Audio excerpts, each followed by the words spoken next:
Here's how to set up Google Authenticator for Roblox. Now open up the Roblox app on your iPhone or Android, and we need to get to your settings to be able to enable this.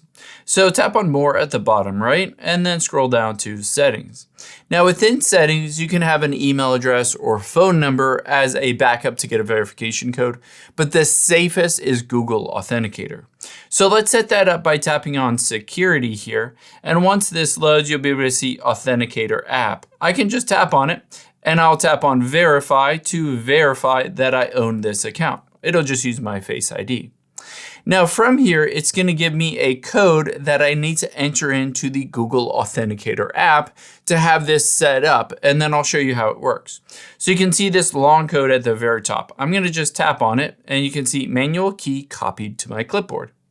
Now let's hop out of here and open up the Google Authenticator app. Keep in mind, if you don't have this on your phone, just download it and install it from the App Store or Google Play Store. We're going to tap on the plus at the bottom right and hit Enter Setup Key. Now on here, let's name this Roblox, of course, and then just paste in this key and hit Add. You'll be able to see after you've done that, it says Roblox and it gives you a 6-digit code, and there's a little timer to the right of it that essentially counts down, and then it will refresh that code.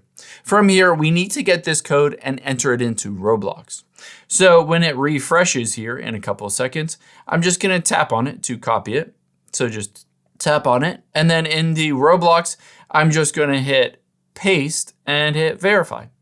Just like this, I've set it up so the Google Authenticator app is the app that essentially I can open up, and whenever I need to log into Roblox, all I need to do is enter in this 6-digit code, which constantly refreshes so that your account is super secure.